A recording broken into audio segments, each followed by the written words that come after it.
മക്കളെ, നമ്മൾ ഇന്ന് ഉണ്ടാക്കാൻ പോകുന്നത് മുരിങ്ങയിലയും പരിപ്പ് ഇട്ടുള്ള ഒരു തോരനാണ്. ഇത് ചപ്പാത്തിക്ക് നല്ല കറി, നല്ലതാണ്, ചപ്പാത്തിക്ക് കൂട്ടാൻ നല്ലതാണ്. അപ്പോൾ അതിനായിട്ട് ഞാൻ എടുത്തിരിക്കുന്ന ഇൻഗ്രീഡിയൻസ്: ചുവന്നുള്ളി, 2-3 പച്ചമുളക്, അര തക്കാളി ചെറുതായിട്ട് ഞുറുക്കിയത്, മുരിങ്ങയില, പിന്നീട് ഞാൻ കടലപ്പരിപ്പ്, വെളുത്തുള്ളി ഇട്ട് ഞാനൊന്ന് വേവിച്ച് വെച്ചിരിക്കുകയാണ്. മഞ്ഞൾപ്പൊടി ഇട്ട് വേവിച്ച് വെച്ചിരിക്കുകയാണ്. ഉപ്പ്, എണ്ണ, ജീരകം, ഇത്രയാണ് നമുക്ക് വേണ്ട ഇൻഗ്രീഡിയൻസ്. അപ്പോൾ ഞാൻ ചട്ടി അടപ്പേ വെക്കട്ടെ. അപ്പോൾ ഞാൻ ഫ്ലെയിം കത്തിക്കണം.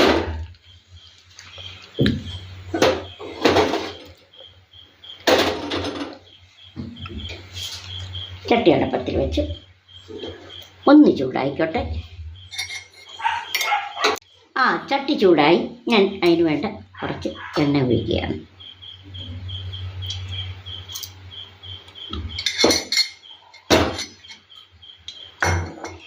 ഇതിൽ നമ്മൾ 2 ജീരകമാണ് ഇടാൻ പോകുന്നത്. 2 ജീരകം ഞാനിട്ടു.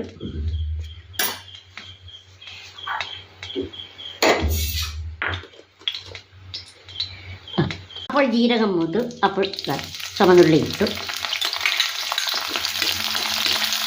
അതിനോടൊപ്പം തന്നെ ചുവന്നുള്ളിയോടൊപ്പം തന്നെ നമുക്ക് പച്ചമുളക് ഇടാം. പച്ചമുളകോടൊപ്പം തന്നെ നമുക്ക് തക്കാളി കൊടുക്കാം. അത് ഒരു സ്വല്പം ഉപ്പും കൂടി ഇതിൻ്റെ കൂടെ ആഡ് ചെയ്യാം. വേണ്ട, ഉപ്പും കൂടി ഇട്ട് ഏകദേശം ഒരു 1/4 വേവായി. ഇനി ഇതിൻ്റെ കൂടെ നമുക്ക് മുരിങ്ങയില കൊടുക്കാമേ. ആവശ്യത്തിനുള്ള മുളകുണ്ട്, ഉള്ളിയുണ്ട്, എല്ലാം ഉണ്ട്. പ്രത്യേകിച്ച് വേറെ എരിവിൻ്റെ ആവശ്യമില്ല. മഞ്ഞൾപ്പൊടി പരിപ്പിലിട്ടിട്ടുണ്ട്. പരിപ്പും കൂടെ ഞാൻ ആഡ് ചെയ്യുകയാണ്.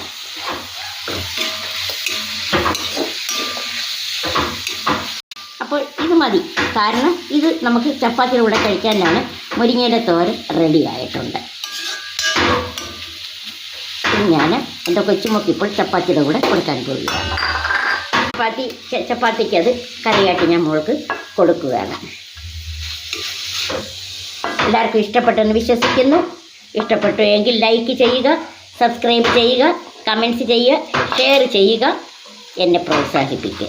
ഇങ്ങോട്ട് വെച്ച് തിന്നു മോളെ. എങ്ങനെയുണ്ട്?